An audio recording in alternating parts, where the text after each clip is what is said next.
शेर्पा भाषाको इतिहास भन्ने एउटा प्रतिवेदन तयार पारेको थियो, जुन चाहिँ हामीले भाषा आयोगबाट चाहिँ 16 दुधकुण्ड नगरपालिकाको संयोजनमा चाहिँ हामीले भाषा वक्ताको रूपमा आचार्य नुर्बु शेर्पा अनि भाषा शास्त्रीको रूपमा चाहिँ हाम्रो भाषा शास्त्री किशोर शेर्पाज्यूलाई राखेर चाहिँ मैले प्रतिवेदन चाहिँ तयार पारेँ र विशेष गरेर त्यसमा चाहिँ शेर्पाहरूको चाहिँ भाषाको चाहिँ इतिहास र शेर्पा भाषाको चाहिँ अहिलेसम्ममा के भइरहेको छ त भन्ने चाहिँ पूर्व समीक्षा जस्तो चाहिँ गरिरहेको छु।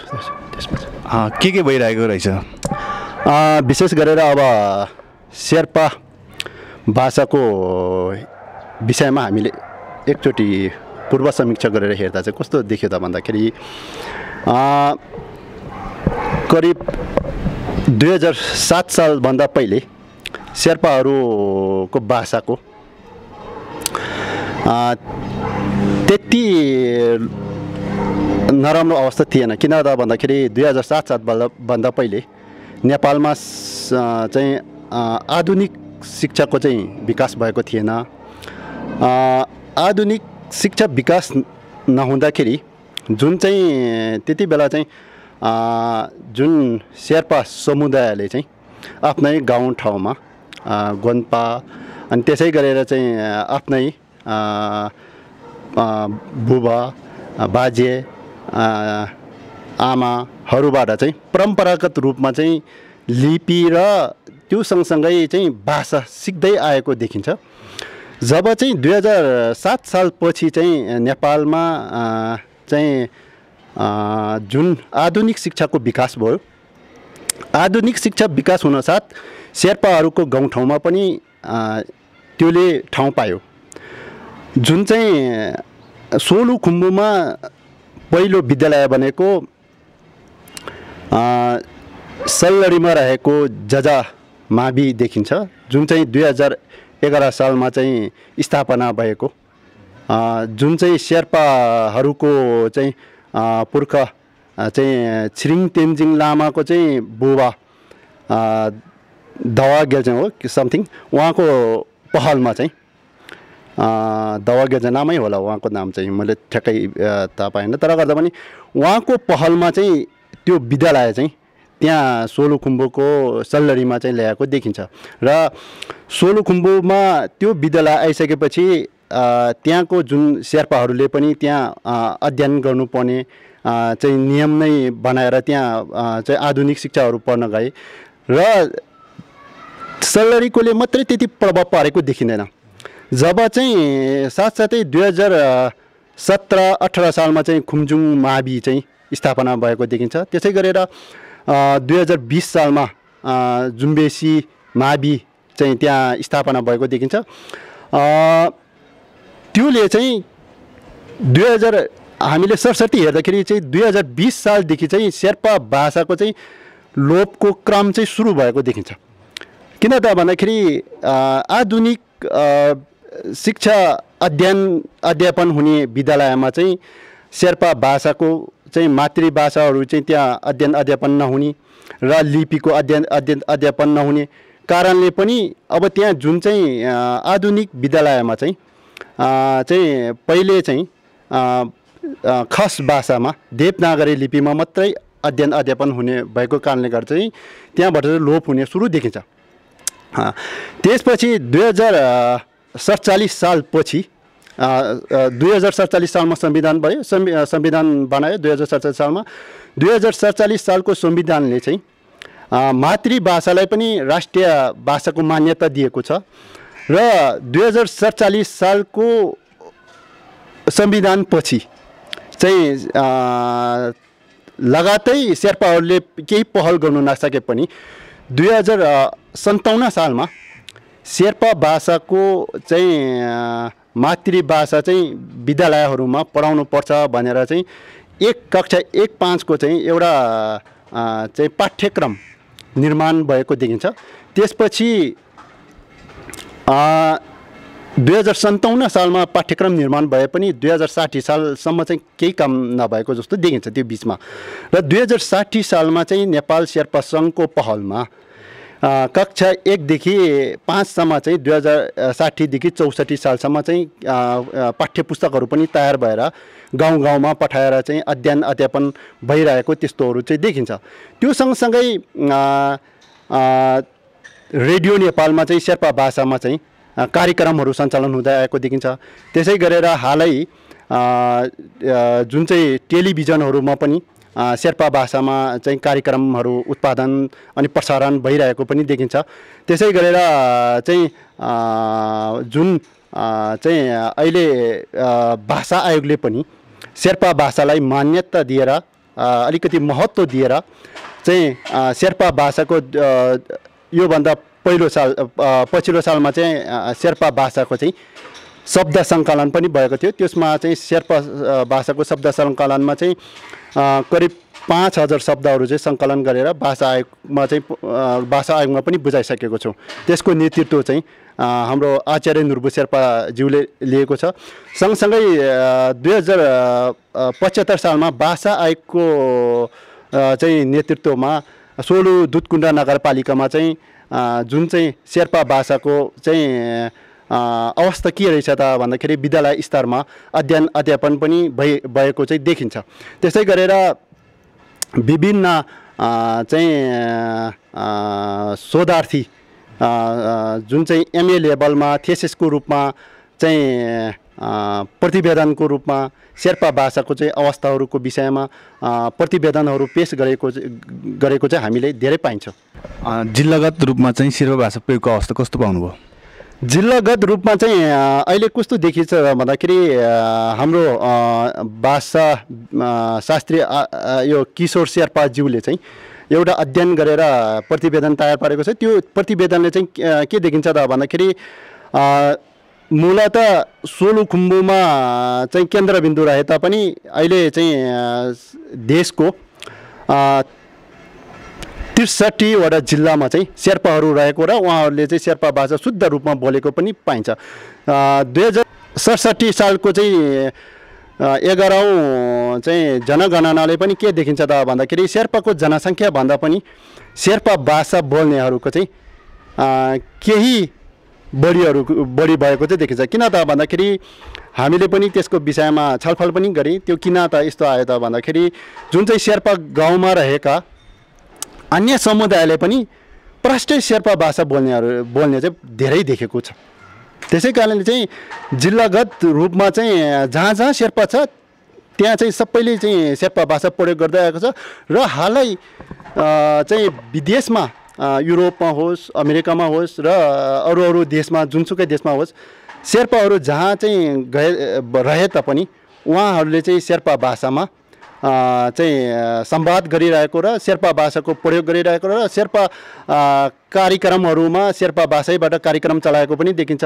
साथै हामीले जुन चाहिँ प्रतिवेदन तयार पार्दा चाहिँ सिक्किम डेन्जोङ शेर्पा एसोसिएसनसँग चाहिँ हामीले सम्पर्क गरेर उहाँहरूको पनि अवस्था के छ त भारतको चाहिँ सिक्किममा चाहिँ शेर्पाहरूको अवस्था के छ त भनेर हामीले उहाँहरूसँग चाहिँ कुरा गर्दा चाहिँ त्यहाँ करिब 60,000 शेर्पाहरू रहे तापनि उहाँहरूले चाहिँ सबैले शेर्पा भाषा बोल्ने। सन् 2015 सालदेखि चाहिँ जुनसुकै शेर्पाको कार्यक्रम गर्दा पनि शेर्पै भाषामा चाहिँ कार्यक्रम सञ्चालन गर्ने भनेर चाहिँ उहाँहरूले चाहिँ निर्णय नै गरेको त्यस्तो देखिन्छ।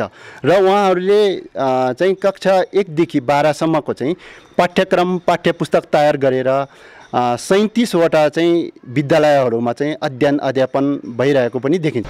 यो भाषा र त्यो भाषा प्रयोग गर्ने बिचको तपाईँको डिफ्रेन्सको प्रतिशत चाहिँ सरदरमा कति जति पाउनुभयो? कस्तो त्यसमा फेरि अर्को चाहिँ जिल्ला अनुसारको भाषाको प्रयोग पनि फरक तरिकाले भएको भन्ने पनि बुझिन्छ। अर्को त्यो भाषै फरक हो कि लवज मात्रै फरक हो? के पाउनुभयो त्यो अध्ययनको क्रममा? होइन, यस्तो छ। अहिले चाहिँ के छ त भन्दाखेरि जुन तरिकाले अब शेर्पा सोलुखुम्बुमा रहेको शेर्पा र ताप्लेजुङको शेर्पामा भाषा फरक होइन। त्यो चाहिँ कुनै शब्द प्रयोग गर्ने र लयमा फरक हुनसक्छ र भाषा र लिपि चाहिँ एउटै हो।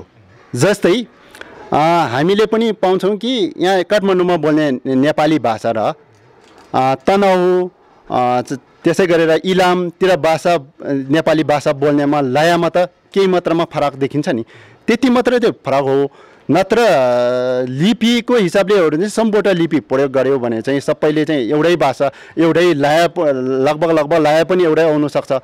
कुनै कुनै ठाउँमा अब हामी तल्लो भेगको चाहिँ शेर्पाहरूले जस्तै सोलुखुम्बुको शेर्पाले चाहिँ हामी भन्नलाई दक्पु भन्छ भने अब माथिल्लो अलिकति खुम्बु हिमाली क्षेत्रमा अरू क्षेत्रमा बस्ने शेर्पाहरूले वाराङ भन्ने त्यस्तो शब्दहरू प्रयोग गरेको चाहिँ देखिन्छ। नभए हुनु चाहिँ त्यो हामीले लिपि प्रयोग गर्यो भने चाहिँ एउटै पाउँछ जस्तो चाहिँ मलाई लाग्छ। र मेरो विचारमा लगभग 70 देखि 80% चाहिँ जुनसुकै जिल्लामा गए पनि शेर्पाहरूको चाहिँ भाषा एउटै हो र भाषाको लय मात्रमा केही मात्रामा फरक देखिएको छ।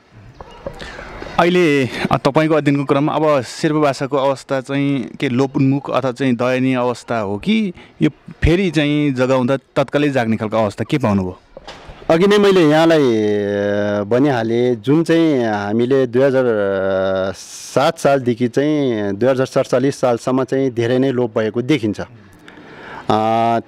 त्यो सँगसँगै 2057 सालमा चाहिँ पाठ्यक्रम बनाएर पाठ्यपुस्तकहरू बनायो। तत्कालै त्यसको चाहिँ विकास नभए पनि केही मात्रामा चाहिँ विकास भएको देखिन्छ। त्यसै गरेर हालसालै अब जुन चाहिँ भाषा आयोगले पनि अलिकति महत्त्वै दिनु थाले। त्यसै गरेर चाहिँ संविधान 2072 सालको संविधानमा पनि मातृभाषाको चाहिँ मातृभाषालाई छुट्टै नै महत्त्व दिएको छ। त्यसै गरेर चाहिँ शिक्षा ऐनतिर पनि तपाईँको छुट्टै चाहिँ मातृभाषाको लागि महत्त्व दिएर ठाउँ दिएको छ। त्यसको लागि चाहिँ हामीले चाहिँ अलिकति काम गर्नु सक्यो भने यसको चाहिँ लोप हुन्छ जस्तो चाहिँ लाग्दैन। तर यसको विकास गर्नुमा चाहिँ एकजना व्यक्तिले गरेर हुँदैन, हरेक व्यक्तिले चाहिँ पहल गर्यो भने चाहिँ यो लोप हुन्छ जस्तो चाहिँ मलाई लाग्दैन। किन त भन्दाखेरि जुन चाहिँ अहिले पनि हाम्रो गाउँठाउँमा भएका साना बच्चाहरूले पनि शेर्पा भाषामै संवाद गर्छन् र चाहिँ बुवा आमाहरूले पनि बच्चाहरूलाई सानैदेखि शेर्पा भाषा सिकाएको हुन्छ। हामीले हेर्दा चाहिँ सहरमा केन्द्रित गरेर चाहिँ शेर्पा भाषा लोप हुँदैछ भने केही व्यक्तिहरूले बोलेको पनि मैले सुनेको छु र लेखेको पनि मैले सुनेको छु। तर त्यस्तो चाहिँ हामीले सहरमा मात्रै केन्द्रित गरेर बोल्नु भएन कि जुन चाहिँ आफू चाहिँ जुन शेर्पाहरूको बहुल्यता जहाँ छ त्यहाँ गएर चाहिँ त्यहाँको अवस्था हेऱ्यो भने चाहिँ पक्कै पनि यसले चाहिँ तत्कालै चाहिँ यसको चाहिँ लोप हुन्छ जस्तो चाहिँ मलाई लाग्दैन। भनेपछि अहिले यसलाई शेर्पा भाषाको अवस्था लोप हुने भन्दा पनि यो चाहिँ वक्ताहरू कमी हुँदै गएको भनेर बुझ्नु पर्यो। वक्ताहरू चाहिँ कमी भन्दा पनि जुन तरिकाले चाहिँ बसाइ सारेर चाहिँ सहरमा पसे, त्यसपछि सहरमा पसिसकेपछि चाहिँ सहरमा पसिसकेका व्यक्तिहरूका जुन बालबच्चाहरूले चाहिँ अब त्यो पक्कै पनि अलिकति गाह्रोको कुरा हो। किन भन्दाखेरि उहाँले बोल्दैनन्। त्यसै गरेर चाहिँ विदेशमा गइसकेपछि पनि उहाँहरू एक परिवार दुई परिवार मात्रै भएको ठाउँतिर त अब शेर्पा भाषा मात्रै बोलेर पनि उहाँहरूलाई त्यो सहज नहोला। त्यही कारणले पनि वक्ताहरूमा केही कमी त आए तापनि हामीले चाहिँ लिपि प्रयोग गरेर पढ्नु सक्यो भने चाहिँ यो पक्कै पनि लोप हुँदैन। किन त भन्दाखेरि हाम्रो छुट्टै लिपि छ। त्यस सँगसँगै हाम्रो चाहिँ तपाईँको लिपि अध्ययन गर्नु सक्यो भने जुन चाहिँ गोन्पामा रहेको कङ्ग्युर तेङ्ग्युर समेत हामीले अध्ययन गर्नु सक्छौँ। त्यो अध्ययन गर्नु सकेको खण्डमा चाहिँ त्यसमा रहेका जुन चाहिँ कुराहरू छन्, त्यसमा ज्ञानका कुराहरू छन्, त्यस्तै ध्यानका कुरा छन्, धेरै कुराहरू त्यसमा रहे तापनि हाम्रो शेर्पाहरूले चाहिँ लिपि अध्ययन नगरेको कारणले गर्दा चाहिँ अहिले त्यसको महत्त्व बुझेन। र जब चाहिँ हाम्रो शेर्पाहरूले अहिले पनि लिपि अध्ययन गर्यो भने चाहिँ पक्कै पनि यो शेर्पा भाषा लोप चाहिँ हुँदैन। तपाईँको भनाइको अर्थ गुम्बामा जुन पढाइरहेको सम्बोटा लिपिलाई सबैले चाहिँ पढ्नु पर्यो, अध्ययन गर्नु पर्यो भन्नु खोज्नुभयो? यो गुम्बामा पढ्ने मात्र सम्बोटा लिपि होइन कि हिमाली क्षेत्रमा रहेको जति पनि आदिवासी समुदाय भनौँ या चाहिँ हिमाली क्षेत्रमा बसोबास गर्ने चाहिँ समुदाय उहाँहरूको चाहिँ लिपि नै सम्पोटा लिपि हो त्यो चाहिँ। अब हामीले अहिले चाहिँ के देख्यो त भन्दाखेरि जब चाहिँ गोम्पामा बसेर लामाहरूले मात्रै यो लिपि अध्ययन गर्ने हो र यो चाहिँ पाठ पूजामा मात्रै प्रयोग गर्ने हो भन्ने बुझ्यो। तर त्यस्तो चाहिँ होइन। त्यो चाहिँ त्यसमा चाहिँ हाम्रो भाषा, धर्म, संस्कृति, परम्पराहरू चाहिँ त्यसमा संरक्षित छ। जस्तै हाम्रो शेर्पाको चाहिँ संस्कृतिकै कुरा गर्दाखेरि चाहिँ विवाह गर्दा तपाईँको चाहिँ मोला गर्छ। मोलाको पनि त्यही सम्पोटा लिपिमा लिपिबद्ध रूपमा रहेको छ। त्यसै गरेर तपाईँको हाम्रो शेर्पामा मर्दा पर्दा जुन पाठ पूजा गर्छ त्यो सबै सम्पोटा लिपिमा रहेको छ। जुन चाहिँ शेर्पा गाउँघरमा चाहिँ धार्मिक पाठ पूजा गर्छ त्यो सबै चाहिँ सम्पोटा लिपिमा रहेको छ। हाम्रो चाहिँ शेर्पाको चाहिँ घरमा पाठ पूजा गर्छ तर हामीले त्यो पाठ पूजाको चाहिँ अर्थ बुझेन भन्नेहरू पनि धेरै छन्। उहाँले चाहिँ अर्थ बुझ्नुको लागि त उहाँले सम्पोटा लिपिको अध्ययन गर्नु पर्यो र मात्रै चाहिँ उहाँले अर्थ बुझ्ने हो, नत्र त उहाँले अब त्यसको त अर्थ बुझ्नु त गाह्रो हुन्छ। छुट्टै लिपि भएको कारणले गर्दा त्यसमा पढेको त उहाँले लिपि नै अध्ययन नगरेपछि त उहाँले बुझ्ने कुरा त भएन। त्यो भएको कारणले गर्दा चाहिँ समग्र हिमाली क्षेत्रमा रहेको चाहिँ जुन शेर्पा मात्रै नभएर योल्मो, तामाङ, गुरुङ, जुन चाहिँ डोल्पा, हुम्ला र मनाङतिर रहेको समग्र चाहिँ हिमाली क्षेत्रका समुदायहरूले चाहिँ सम्पोटा लिपि अध्ययन गर्यो भने आफ्नो भाषा, धर्म, संस्कृति र परम्परा चाहिँ संरक्षणमा चाहिँ ठुलो चाहिँ मद्दत पुग्छ र लोप हुँदैन भन्ने चाहिँ मलाई लाग्छ। यो अहिले टेलिभिजन, रेडियो कार्यक्रमहरूमा पनि शेर्पा भाषाको कार्यक्रमहरू सञ्चालन गरेको देखिन्छ। अब यता चाहिँ श्रोताहरू चाहिँ अब हाम्रै शेर्पा समुदायको अलि चाहिँ बुद्धिजीवीहरूले पनि यो चाहिँ बुझिएन भनेर चाहिँ कम्प्लेन गरिरहेको देखिन्छ। त्यो चाहिँ कसरी त्यस्तो फरक पर्न गयो? अब यस्तो छ, जस्तै हामीले पनि जुन चाहिँ धर्मको शब्दहरू त्यहाँ प्रयोग गरेको हुन्छ ल, त्यस्तै गरेर चाहिँ अलिकति अब मिडिया क्षेत्रमा गइसकेपछि त तपाईँको चाहिँ सामान्य भाषामा हामीले संवाद गर्ने कुरा त भएन, त्यहाँ साहित्यिक भाषाहरू प्रयोग गरेको हुन्छ। जब चाहिँ साहित्यिक भाषा चाहिँ हाम्रो सम्पोटा लिपिमा र शेर्पा भाषाको चाहिँ जुन चाहिँ मूल शब्द प्रयोग गर्दा उहाँहरूले बुझेन भनिसकेपछि त्यहाँ उहाँ त्यो बोल्ने वक्ता त्यो चाहिँ समाचार वाचन गर्ने र कार्यक्रम प्रस्तुताहरूको चाहिँ गल्ती होइन कि जुन चाहिँ बुझेन उही व्यक्तिको चाहिँ गल्ती हो। किन त भन्दाखेरि उहाँले जब चाहिँ सम्पोटा लिपि अध्ययन गरेर आफ्नो शेर्पा भाषाको चाहिँ घरमा प्रयोग नगरेको कारणले नै उहाँले नबुझेको हुनसक्छ। यो चाहिँ जुन चाहिँ बोल्ने र समाचार सम्पादन गर्ने व्यक्तिहरूको चाहिँ गल्ती होइन जस्तो चाहिँ मलाई लाग्छ। त्यो कारणले गर्दा चाहिँ समग्र सम्पोटा लिपिको चाहिँ प्रयोग गरेर चाहिँ यहाँहरूले अध्ययन गर्यो भने चाहिँ त्यस्तो समस्या चाहिँ हुँदैन। जस्तै नेपालीमा पनि प्रष्टै बुझ्ने त गाह्रो। जस्तै संविधानको मस्यौदा भन्ने शब्द प्रयोग गर्यो भने, मस्यौदा शब्द प्रयोग गर्यो भने पहिले त धेरै चाहिँ मान्छेहरूले त के भन्छ भन्दाखेरि मस्यौदा भनेको के एउटा मस्यौरा होला भन्ने त्यस्तोहरू शब्दहरू पनि प्रयोग गर्छन्। खास अब ऐन कानुन भन्नेहरू त त्यो जुन चाहिँ ल सम्बन्धी चाहिँ अध्ययन अध्यापन गरिरहेको छन् उहाँहरूले चाहिँ अलिकति छिटो बुझ्छ।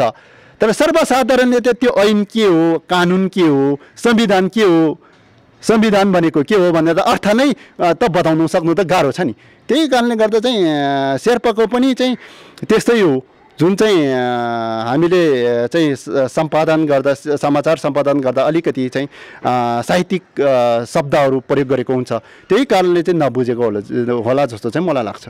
अब यो ग्याप छ नि जुन माथिबाट वाचन गर्ने र तल चाहिँ नबुझ्ने, यसलाई कसरी अन्त्य गर्न सकिन्छ, के लाग्छ तपाईँलाई? त्यही त अघि नै मैले यहाँलाई निवेदन गरिसकेँ कि जब चाहिँ सबैले चाहिँ सम्पोटा लिपि अध्ययन गरेर चाहिँ शेर्पा भाषाको चाहिँ शेर्पा भाषामा चाहिँ संवाद गर्नु सक्यो भने चाहिँ त्यो चाहिँ ग्याप चाहिँ हट्न सक्छ। त्यो त्यति गाह्रो पनि होइन। हामीले चाहिँ जब चाहिँ आफ्नो बालबच्चाहरूलाई चाहिँ सम्पोटा लिपि पनि सिकाउँदैन र आफ्नो भाषा घरमा आफ्नो भाषा पनि प्रयोग गर्दैन भने यो चाहिँ हामीले जुन चाहिँ साधारण भाषामा शेर्पा भाषा बोल्दै पनि उहाँले बुझ्नु सक्दैन।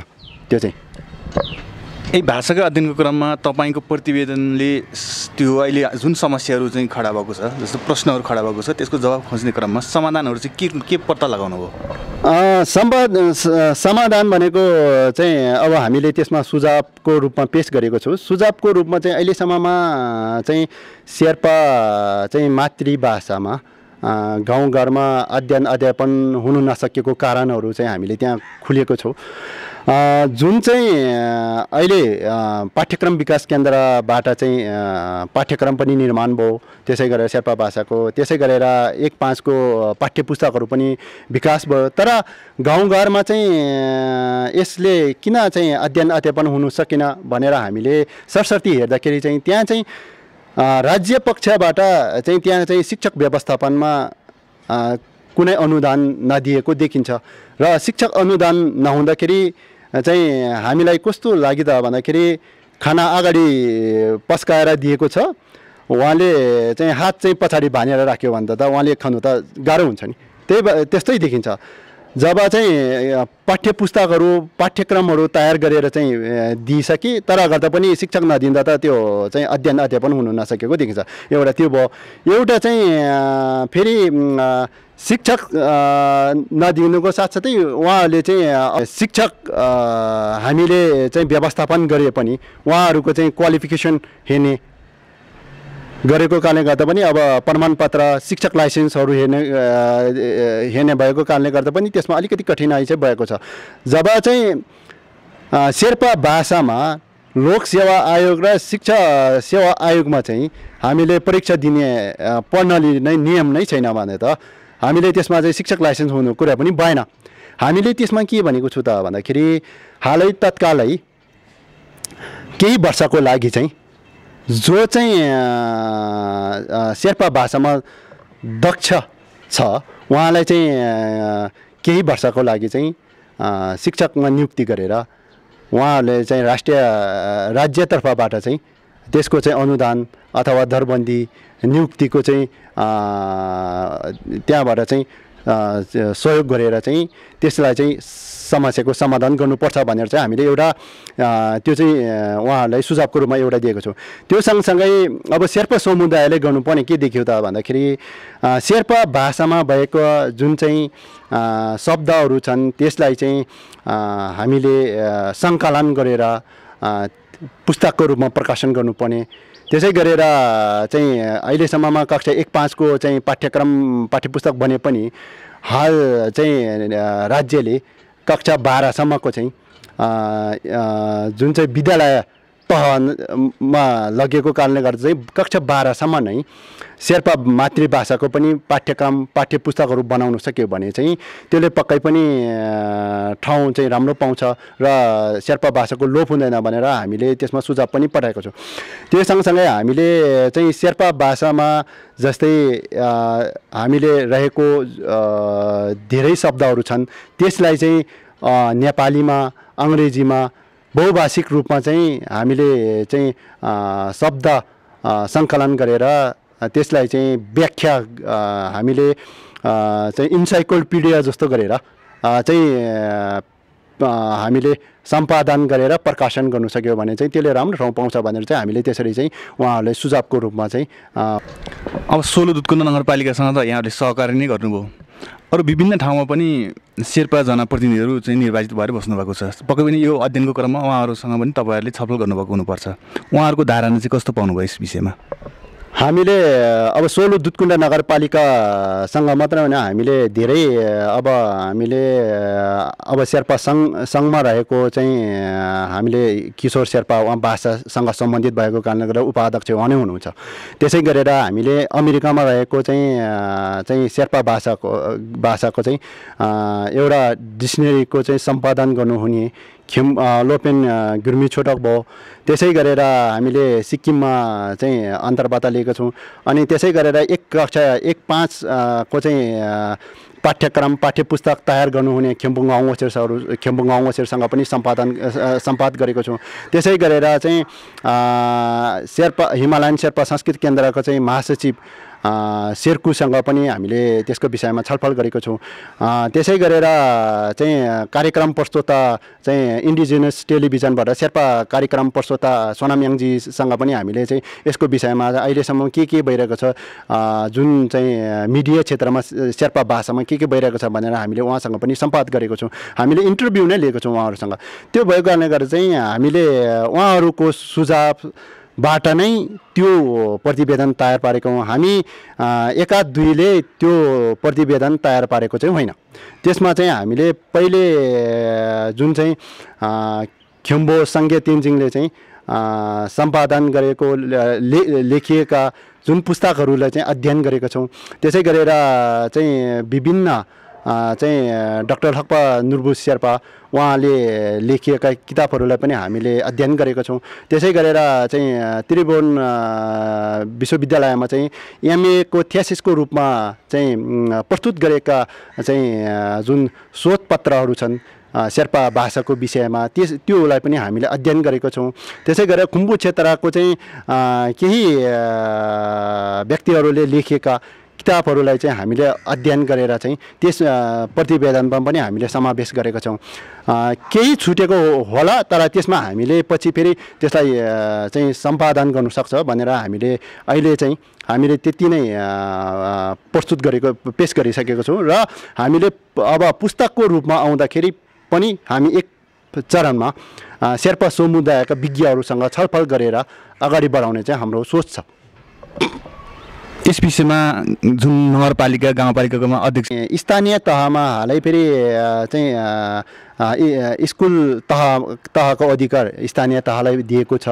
त्यो कारणले पनि स्थानीय तहले पनि यसमा चाहिँ अलिकति इनिसिएटिभ लिनु सक्यो भने चाहिँ पक्कै पनि शेर्पा भाषाको विकास हुन्छ। र केही ठाउँमा चाहिँ उनीहरूले पहल गरिसकेको देखिन्छ। मैले थाहा भए अनुसार खुम्बु पसङलामु गाउँपालिकाकै पहलमा चाहिँ उहाँहरूले चाहिँ आफ्नो भाषा धर्म संस्कृति संरक्षण गर्नको लागि छुट्टै विद्यालय पनि स्थापना गरेको देखिन्छ। त्यसै गरेर अन्य ठाउँहरूमा पनि विद्यालयमा चाहिँ मातृभाषा पढाउनुपर्छ भनेर अलिकति युवाहरू लागि पढिरहेको पनि देखिन्छ। स्थानीय तहमा अब मातृभाषा पढाउनुको लागि चाहिँ स्थानीय तहले एउटा पाठ्यक्रम बनाउनुपर्छ, जुन चाहिँ मातृभाषाको चाहिँ पाठ्यक्रम बनाएर पाठ्य पुस्तकहरू प्रकाशन गरेर स्थानीय मातृभाषाको रूपमा चाहिँ अध्ययन गर्नु सक्यो भने अति उत्तम हुनेछ। एउटा चाहिँ के देखिन्छ त भन्दाखेरि शेर्पाहरूको बहुल्यता रहेको ठाउँमा चाहिँ शेर्पा मातृभाषाको चाहिँ एउटा नमुना विद्यालय स्थापना गर्नु सक्यो भने चाहिँ त्यहाँबाट चाहिँ अझ चाहिँ शेर्पा भाषाको चाहिँ संरक्षण चाहिँमा चाहिँ ठुलो टेवा पुग्छ भन्ने चाहिँ मलाई लाग्छ। यहाँले तयार पार्नुको प्रतिवेदन अब भाषा आयोगमा त बुझाउनु नै भयो, नेपाल शेर्पा सङ्घलाई पनि यहाँले बुझाउनु भएको छ। शेर्पा सङ्घको धारणा चाहिँ के पाउनुभयो? शेर्पा सङ्घले अब अध्ययन गर्छु र भविष्यमा चाहिँ अब यसको चाहिँ हामी पाठ्यक्रम पाठ्य पुस्तकहरू तयार पारेर अगाडि मातृभाषाको लागि चाहिँ अब अगाडि बढाउँछौँ। र साथै हामी चाहिँ तत्कालै टेलिभिजनबाट पनि शेर्पा भाषामा चाहिँ कार्यक्रमहरू सञ्चालन गर्नेछु भनेर चाहिँ उहाँहरूको धारणा त्यस्तो रहेको छ। आफ्नो घर समूहहरूमा रहँदाखेरि चाहिँ आफ्नै भाषामा चाहिँ सम्वाद गर्नु सक्यो भने चाहिँ अति उत्तम हुनेछ। घरमा बुवा आमाहरूले पनि बालबच्चाहरूलाई चाहिँ जति सक्दो चाहिँ शेर्पा भाषामै सम्वाद गर्नु सक्यो भने चाहिँ उहाँहरूले पनि शेर्पा भाषाको चाहिँ छिट्टो चाहिँ ज्ञान हुन्छ र बुझ्छ।